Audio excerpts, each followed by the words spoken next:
Hello everyone, welcome back to another Star Wars Destiny video. Over this past weekend, that Fantasy Flight was at Nova, where I guess there was some Star Wars Destiny events going on with the Empire at War product. So several members of the Star Wars Destiny community played in these events, looks like they got packs of Empire at War, and they have shared some of their pulls with the community. So we're just going to go through some of the new cards that have been revealed.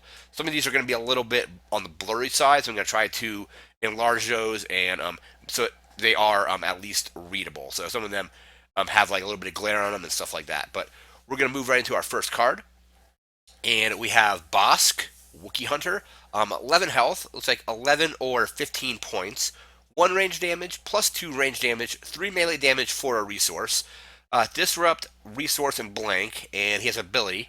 After you activate this character, you may move 1 damage from an opponent's character to another character. This ignores shields. That's pretty interesting. So you move him out, you can move damage around on your opponent's characters. 3 damage sides, one of them is pay. I think the pay side is pretty good because it is he has 2 range damage and this 3 melee for a resource to probably represent him using his claws as like a transition and all that kind of stuff. Disrupt resource as well. 15 points for an elite version, so you can still pair him with somebody that costs 14, or maybe you just run him as a single at 11. One thing I like about his ability though is if you play that new card Feint, which is activate a character, pay a resource, activate a character, remove all that character's dice to ready it. So what you do with Bossk is you play Feint, roll him in, move a damage from one of your opponent's characters to another character. As part of Feint, you remove all of his dice, and then you stand him up. And the next turn, you can roll him out again, activating the damage moving ability, and move another damage. And then I think his damage sides are still pretty good, so you can put a bunch of weapons on him. He's got the 1 and the +2. Maybe even throw some melee weapons on him. I do like that he's got that 3, so it's like using his claws, like slashing at stuff and things like that. And then 11 health is also pretty good. I'm not sure if I would ever run him at elite, or if I would just pair him with some other characters and use the other it's like 19 points to just do a bunch of stuff. Maybe even pair him with you can pair him with like a Krennic, like Elite Krennic and Bossk, and Krennic can focus him into damage and that kind of thing. And then when Bossk rolls in, he'll move 1 damage from one character to another, and doing all that kind of stuff. So he looks interesting. We're going to move right into our next card. And next up, we have Bad Feeling. Hero Yellow Event, 0 resources. Remove 1 of your dice to reroll any number of dice. Um, I really like this. So let's say you have a blank. You can remove that blank to reroll any number of dice. Doesn't state it has to be your dice. It could be yours or an opponent. So let's say you rolled really bad. They rolled really well. You can remove 1 of your blanks and reroll all the remaining dice, hoping that they roll worse and you roll better.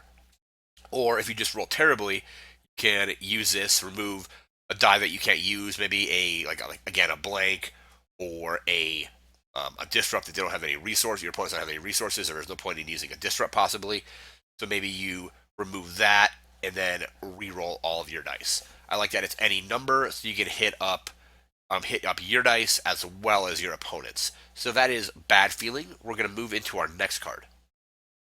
And next up, we have the Cable Launcher, Yellow Villain, Upgrade Equipment, 2 resources, 1 Disrupt, 1 Discard, 1 Resource, 2 Specials, and a blank, yellow character only. Special, choose a character, remove 1 of its character dice, or spend the 1 resource to remove 2 of its dice. Really like the special on this. The other sides are good too, so if you're playing this in like a red-yellow deck, you have access to rolling Disrupt for Imperial Inspection. It makes resources, and it also discards, and it has a very cool dice control special. So let's say you're playing this against Palpatine, and Palpatine only has 2 character dice. Let's say Palpatine rolls out. Let's say you do something to get ambush on a character. You roll this out with ambush, so you can then immediately resolve the special. You resolve the special. You remove 1 of Palpatine's dice, and if you have a resource, you can remove the other die. So makes Palpatine essentially not be able to resolve his dice, and then not be able to spread the 2 damage per die that he gets when he resolves it. Could also work well against any other character. I think this could go well if you're playing strictly like anti-Palpatine. In Villain Yellow, this could be really good because that special will essentially remove both of his dice if you have an extra resource to spend on removing the second one. So that is Cable Launcher. We're going to move into our next card. Next up, we have Deadly Villain Upgrade Ability, 2 resources. As an action, you can exhaust this upgrade and remove one of the attached character's character dice to deal 2 unblockable damage to a character. Got some awesome artwork of Boba Fett on the card there. So let's say you roll out a character, let's say like Aura Singh, for example. Let's say she rolls 2 damage and a blank. You can then, as an action, remove her blank, exhaust the upgrade, exhaust Deadly, and deal 2 unblockable damage. So it kind of makes bad rolls slightly more consistent, I guess, because if you have Deadly, your blanks you can just remove to deal 2 unblockable damage. Granted, you're only going to be able to do this like once because you have to exhaust it. It's not just as an action remove a character die to deal 2 unblockable damage. So you're only going to really be able to use this potentially like once per round, or if you have a way to unexhaust an ability. I don't know if they're ever going to come up with that. So if you have an ability that's exhausted, if you had an event that maybe says like pay 1 resource, ready an ability or an equipment of some kind. They do it with supports, but I don't know if they're ever going to do it with abilities. But still, 2 resources, roll the character out, they roll bad, remove one of the dice, exhaust the upgrade, and deal 2 unblockable damage. However, it does cost 2, so it can still be bounced with Imperial Inspection. So if people are still running that, this may get returned to your hand. But that is Deadly. We're going to move into our next card. Next up, we have Drop Zone. Neutral red support, 1 resource. After you claim the battlefield, you may place 1 damage on this support, and as an action, you can exhaust this support to move any amount of damage from it to a character. And it ignores shield, so it kind of becomes like a backup muscle. It takes a little bit of time to fill it up because you have to claim the battlefield to be able to put the damage on it, and then as an action, you can exhaust it and move all that damage off. It's kind of similar to, I think it was like the main plaza battlefield where you can move damage from characters onto it, and then you can also move damage from that battlefield onto characters. So this is essentially similar to that, similar to backup muscle as the fact that you basically put damage on it when you claim it, and then you can remove all that damage. However, backup muscle basically is just exhaust, move a damage, and then you're only able to do that really once per round, unless you have multiple instances of backup muscle and multiple ways to essentially like untap them and that kind of thing. But that's Drop Zone. It can be pretty interesting where basically you're just storing damage on there whenever you claim the battlefield. If you're playing a deck that claims the battlefield like pretty much all the time and you're always claiming the battlefield, this could be pretty good because you're going to be putting damage on it when you claim the battlefield, and then just as an action you can take all that damage off and essentially defeat a character if they have less health than the amount of damage on the support, because it also ignores shields. So that is Drop Zone. We're going to move into our next card. Next up, we have Energy Slingshot, 1 resource, hero upgrade weapon. Essentially, this is Ezra's Energy Slingshot from the show. So 1 range damage, disrupt, discard, and blank. And after you resolve this die, you may spend 1 resource to reroll it instead of removing it from your pool. So let's say you resolve it for a disrupt, you can then spend the resource, roll it in again, maybe get some damage out of it, get damage out of it. Let's see if you have another resource, spend that resource, and re-roll it. I think it's supposed to be kind of thematic of how basically if it's a slingshot, like you're firing. So you're doing damage, disrupting, discarding, paying 1 resource. If you have extra resources, you can re-roll it into your dice pool. I don't know if it's necessarily going to be worth re-rolling. I guess it depends on like the situation. Like, does that character only have 1 health left? I'll pay the resource and potentially re-roll it, land on that damage, and on my next turn I can possibly resolve that, defeating that character. So that is Ezra's Energy Slingshot. We are moving into, well, it's not necessarily Ezra's, but it's one of the weapons that he uses, so it's not unique to him. But that is the Energy Slingshot. We're going to move into our next card. And next up, we have the Gamorrean Guard, yellow villain, 11 health, 10 cost, 10 points. 1 melee, 3 melee for a resource, plus 2 melee, disrupt, 2 blanks, and guardian. So before you activate this character, you may remove a die showing damage, resolve it against it, or take that damage and then remove the die. So a guardian, that's a cool ability right there. Um, Definitely thematic for the Gamorrean guards. 11 health for 10 is really good as well. Downside though, 2 blanks. That's kind of a negative, but the Gamorreans are probably not the brightest characters in the movies, so I can see why they would give it 2 blanks. Decent damage, so you have 3 damage sides, one of them being costed, so a 1, a 3 for a resource, and a +2. Also has Disrupt, so if you play it with Imperial Inspection, so you play this in a red deck, have the chance to roll Disrupt on the Gamorrean Guard. I think this character might be pretty good because I like the health is good, especially for a character with Guardian, so you can Guardian quite a bit of damage off of it. Kind of like how Obi-Wan with Guardian is pretty good because he has a fairly high amount of health. Like not Palpatine high or Vader high, but still good health. So 11 is good. You can just basically chip away at this guy, removing dice. Maybe then, take 2 damage from somebody, roll him in, 2 damage from Guardian, roll it in, do more damage, and then have your other characters swing in for more damage as well. I'm glad this is a 10-point card and not 9 because I think this card would be almost too good if you were able to fit it with, instead of Vader Raider, it'd be Vader Gamorrean. That would probably just be too good because you have an 11-point character Guardian that would just be basically keeping Vader alive. I think that would be a little overpowered probably, especially because his dice would kind of synergize with Vader's. Vader has the melee sides, and so does the Gamorrean. But this is the Gamorrean Guard. I'm definitely thinking it's interesting. The 2 blanks is kind of a setback on it, but I think it still could be a pretty good card, especially if you are able to, like focus this into its damage, or once you re-roll it, re-roll damage. So you definitely have two. There's 2 blanks. Might go well in Power of the Dark Side as well if you play it in a blue deck. So you roll the Gamorrean, let's say you roll the blank, you have the opportunity to roll another blank with that as well. So a lot of these characters and upgrades that have multiple blanks can definitely play into decks that focus on Power of the Dark Side. So that is the Gamorrean Guard. We're going to move into our next card. Next up, we have Keen Instincts.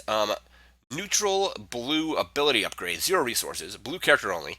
As an action, remove one of the attached character's dice to give it 1 shield. And it kind of becomes like a repeatable, like a less effective, repeatable version of Caution.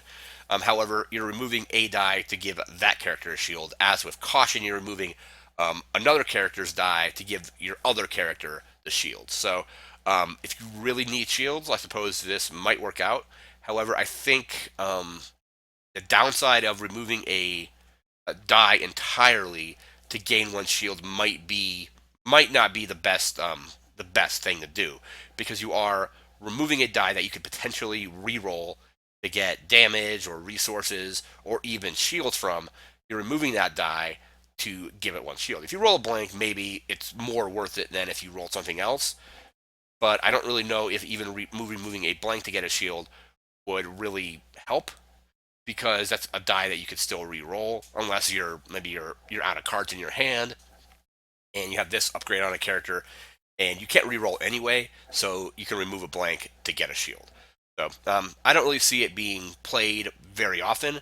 Potentially, maybe with like Qui-Gon, I think there might be some certain decks that maybe use this better. So if Qui-Gon has shields and Qui-Gon rolled a blank, he can remove one of his dice to get a shield, which will then trigger his ability to remove a shield to do damage. That might be a deck that makes use of Keen Instincts, but I don't really see it being used like widely throughout the game. I think it's going to be really dependent on what kind of deck you're running and what characters you have. So that is Keen Instincts. We're going to move into our next card.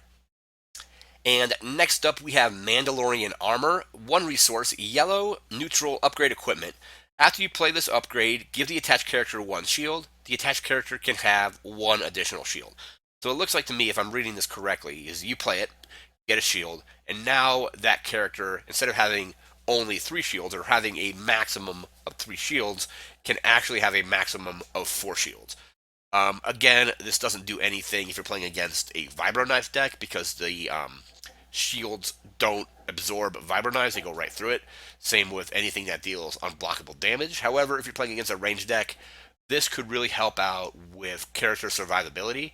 I like that it's neutral as well, because if they do Boba Fett, this is going to be a card that maybe you want to put on him. Give him a shield, plus make it so he can have four. Artwork, we have Sabine on there as well, so it can go well on her.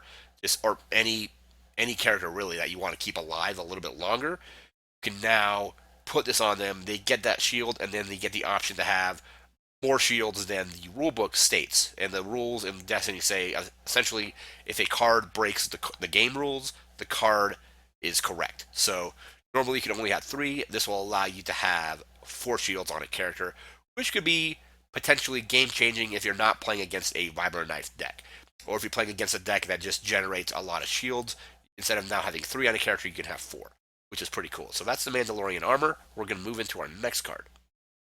Next up, we have the Medical Center. I think this is Camino or whatever it was, possibly where the cloning facility was.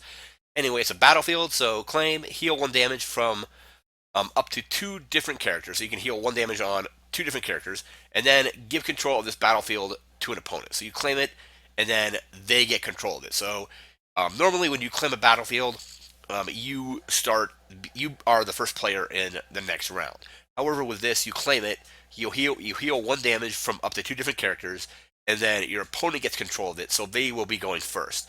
So that is kind of a downside to being able to heal this damage, is that you are giving your opponent the first turn in the next round. But it might be worth it if you're like low on health and you really need some characters to stay alive. Claim it, heal the damage, and then allow your opponent to go first in the next round. So that is the downside to that. But that is the Medical Center. We're going to move into our next card. And next up, we have Pilfered Goods, Yellow Villain Event, 5 resources.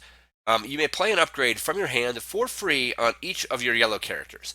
So again, the cost here is 5, so that's going to be fairly difficult to do depending on what kind of deck you're running. If you're running an Unkar deck, you're going to have probably tons of resources that you can just spend on this. So maybe Unkar and a couple other like ranged damage yellow characters, because this only allows you to play this on yellow characters. So luckily, this is not any characters. If you did this, you could play something on FN, roll that out, do damage, and so on.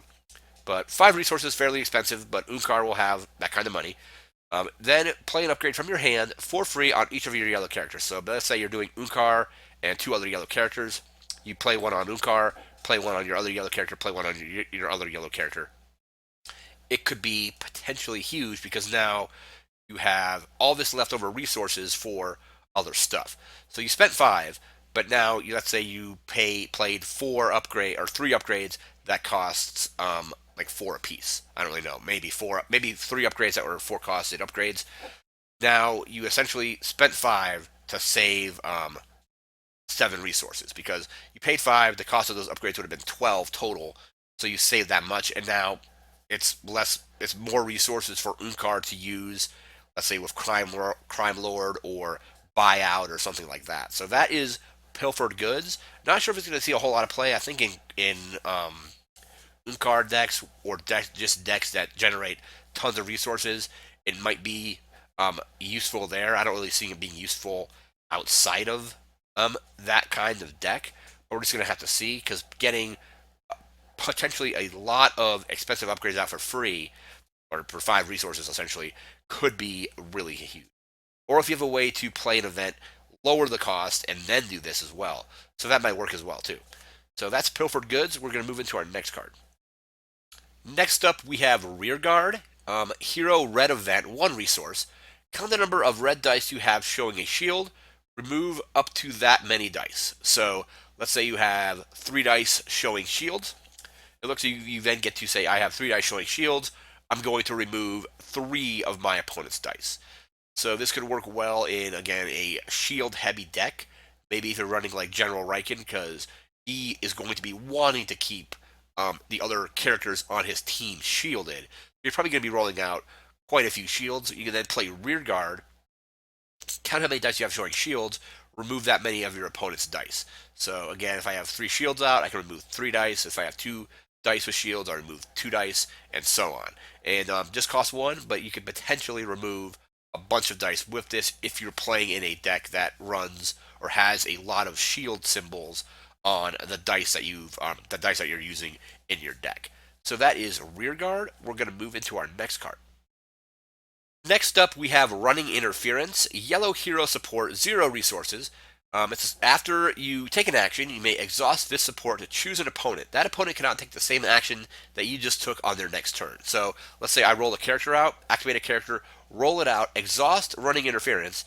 That means that my opponent on their next turn, or turn after I rolled my character out, can't do that exact same action. They cannot activate a character. Or if I play an event, they can't play an event. If I play an upgrade, they can't play an upgrade. If I do a reroll, they won't be able to do a reroll. So this could be potentially huge and give you maybe enough time to get your dice to where they need to be, to where you can defeat an opponent. If I resolve dice, it looks like they won't be able to resolve dice as well. So let's say I roll out, they roll out.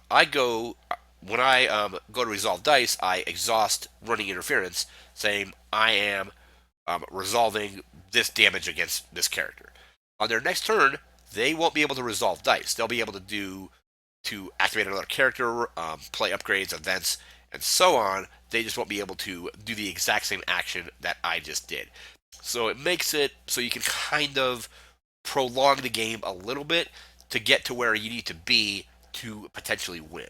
I think this could be really big, depending on, especially in against decks that are running very fast and you know exactly what they're going to do. You do the same action that you know they're going to do on their next turn, exhaust Running Interference, and make it so they had to do something else, which makes it so they might not be able to, let's say, trigger post special. Let's say you resolve dice or resolve specials or resolve dice in general. I don't know if each dice type can't be resolved, or if I resolve dice, that counts as the action and they can't resolve any dice. So let's say I resolve dice, exhaust that. That means that Poe, if he's on a special, won't be able to resolve that special, at least for another turn, giving me time to potentially mitigate the special, maybe electroshock it or something like that, or just kind of delay what they're doing. So this could be a huge card. So I'm going to be really interested to see if there's any decks that are using this and how well it works. So that is Running Interference. We're going to move into our next card. Next up, we have something familiar. Blue Hero Event, 1 resource. Spot 2 blue characters to reveal a random card from an opponent's hand. Then you may turn a number of dice equal to or less than that card's cost to size of your choice. So let's say I paid the resource, play this card, pull a card out of my opponent's hand. Let's say it costs 2. It will then allow me to turn 2 of my opponent's dice to whatever size I want. So let's say they have 2 range damage dice showing. I play this. The card I play or pull from their hand costs 2. I can then turn those 2 range damage dice to blanks, or whatever other size I want. But you probably want them to be blanks. So it looks like it allows you to blank out dice, or maybe have it be a card or a side that is going to have like no effect for them. Like let's say they have a die out that doesn't have blanks, but you can be like, okay, I don't have any, after I play this card, I'm not going to have any resources, I'll turn that die to a disrupt, or something like that. So 1 resource, you get to essentially turn as many dice as you want, or as your revealed card says, to sides of your choice. Again, this can be really hit or miss, because you can get a 0, you pull a zero card cost card, you still see that card, you know what they have in their hand, but then you're not going to get any of the effect of turning those dice. If you pull a 1, it's only going to be 1. So if you really you're wanting to grab those high value cards, those 3 or 4 cost cards if they're running them, and then turn that many dice of theirs to whatever side you want. So that is something familiar. We're going to move into our next card. Next up, we have Stolen Cash, neutral yellow support, 0 resources. After you play the support, exhaust it. So essentially, it's like magic. It enters battlefield tapped, essentially. So as an action, exhaust the support to gain 1 resource, discard this support from play. So essentially, you play this card, and it's a potential guaranteed resource further down the line, unless your opponent plays something like Sabotage or gets rid of it with the ATSC special or something like that. So it enters exhausted. Later in the game, you exhaust it, gain a resource, and discard it. So it's one resource that you can get later in the game.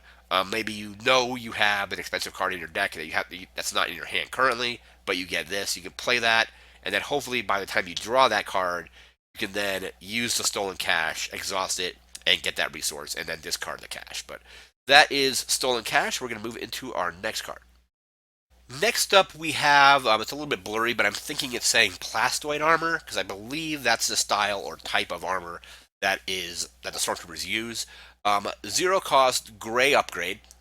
Attached character gains +1 health. So, play this on a character, their health is increased by 1. So, Palpatine, you play this on him, he's got that extra health. You play it on Vader, he's got that extra health. However, Imperial Inspection can easily bounce this. If you end up, if this gets moved off with something like Cargo Hold, that character will lose that bonus. The other character that it moves to will gain that bonus. So it is 1 health. However, it takes up an upgrade slot, and it's easily removable again with Imperial Inspection or anything that can get rid of equipment. But 1 health could be potentially huge if it comes down to, like, let's say I've seen games come down to 1 or 2 health on a character, and if you just have that 1 extra health, it might be enough to kind of like edge out a win. I'm not sure if this is going to see play, but I do like the idea that now your characters with this upgrade can have 1 additional health, which might be potentially game changing if you happen to win by the 1 health that this armor provided. So that is, I believe it's called plastoid armor. We can just call it Stormtrooper armor. But that's that armor. We're going to move into our next card. And next up, we have Swift Strike, Red Hero Event, 1 resource. Remove a die showing a modifier, so a blue side, a blue plus side essentially. 1 resource to do that. This could definitely save you a lot of damage. Let's say your opponents roll out a character with a 1 range damage and a +3 range damage. Pay 1 resource, remove the +3, and when they go to resolve their dice, they're only going to be able to do that 1 damage because you removed the modified side. So there's definitely a lot of really big modifiers like a +3 or a +4 or something like that. Pay a resource, remove it, and reduce the damage that you're going to take potentially on your opponent's next turn by quite a bit. I definitely like the card. 1 resource to do that I think is good because you can potentially save yourself. Let's say they have a 1 and a 4. You're going to be taking 5 damage. You remove that +4, now you're only taking 1. And you're not going to have to take, let's say, 5 damage, which could be potentially huge, like later in the game, where that damage might be enough to defeat your character. But now you've removed the huge part of that damage, and then your opponents are going to either have to roll in another character or roll in a support to hopefully finish you off because you just removed a big chunk of damage from them. So that is Swift Strike. We're going to move into our next card. And next up, we have Tech Team. Unfortunately, it cut off, so I'm not sure if this is a hero or villain or neutral. But 1 resource, support. Before you play a support, you may exhaust this support to decrease the cost by 1. So you play this later in the game, you exhaust it, you now have the next support you play is also decreased by 1. Again, the photo got cut off, so I'm not sure what side this is on, or if it's like again, hero, villain, or neutral. I wouldn't be surprised if it was neutral. I don't know if they would necessarily specifically put this on one side or the other. If it was one side, it looks like it would be villain because those looks like to me the Death Star troopers that fire the laser cannon or the Death Star super laser. But pretty interesting card. So 1 resource gets it out, and then later in the game can exhaust it to decrease the cost of another support. You can then, of course, unexhaust it with something like strategic planning if it's neutral, or any other way to essentially like untap a support could be used on this to essentially lower the cost of 1 support later in the round. You untap it and lower the cost of another support. So that is Tech Team. We're going to move into our next card. And next up, we have Trust the Force, Blue Hero Event, 0 resources, reroll any number of blue dice. So again, any number of blue, meaning your own blue dice. You can reroll your opponent's blue dice. You re-roll both your opponent's and your own blue dice. I like that it costs 0. Like, let's say they have Vader rolled out on his 2 and his 3, and you have, let's say, Luke rolled out on the blanks and something else. Play this, re-roll both sets of dice, hoping that Vader gets some other result, potentially, hopefully, blanks or something like that. And as Luke, you get those melee damage sides. So really cool that it affects both sides. So if they rolled out really well and you rolled out bad, you can play this and potentially turn the tables. Have hopefully your reroll goes well and theirs goes bad, or if you just rolled bad to begin with, you can play this and reroll any number of your blue dice. Again, it hits both sides, so you can do yours or your opponent's or both.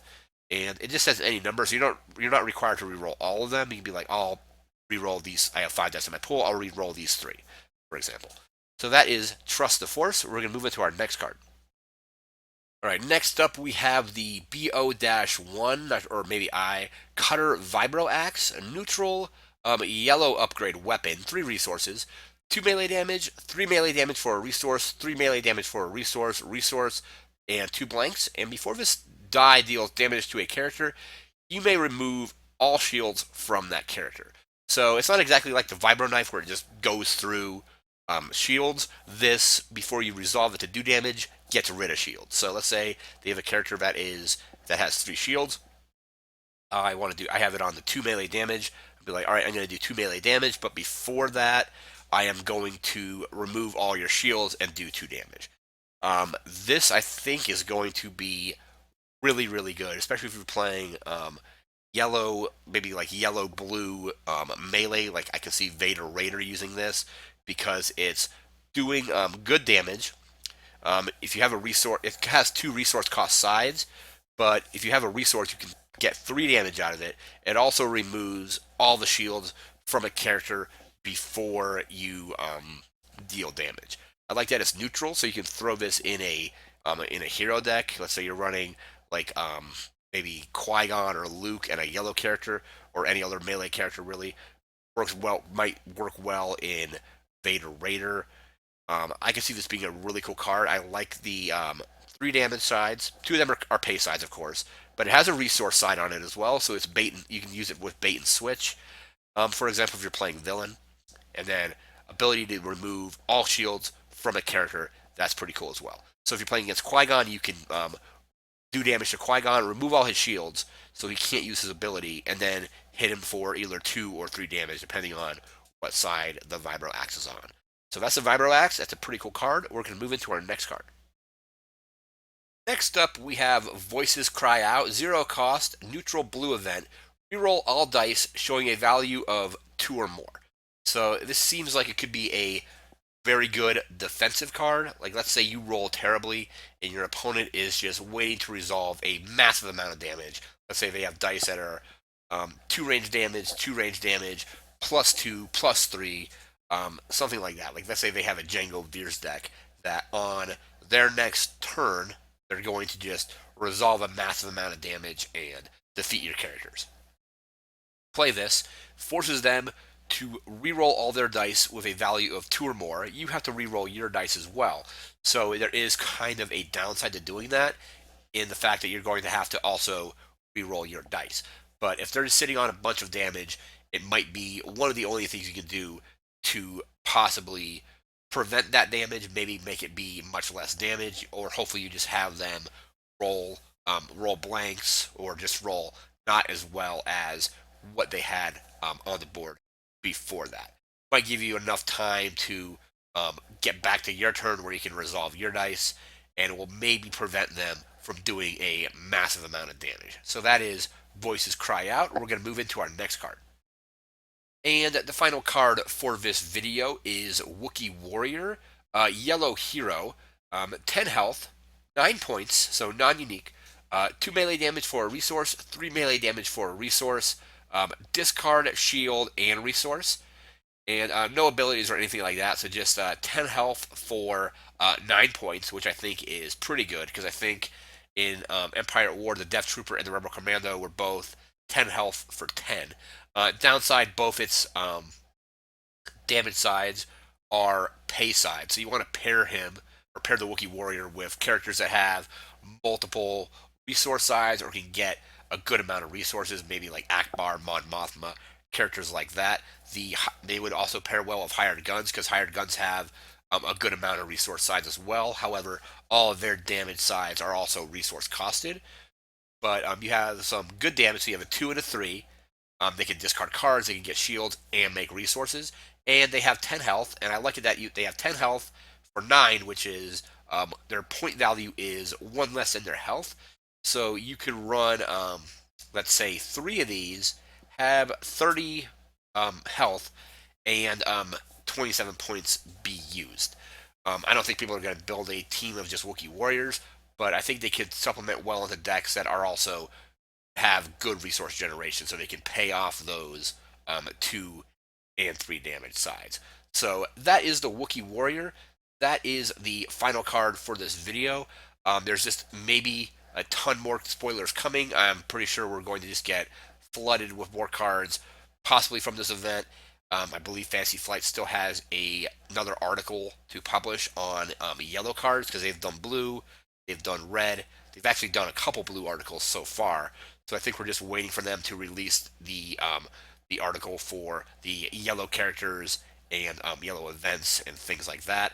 And release is a little less than 2 weeks away. I think probably be about 11 days from now.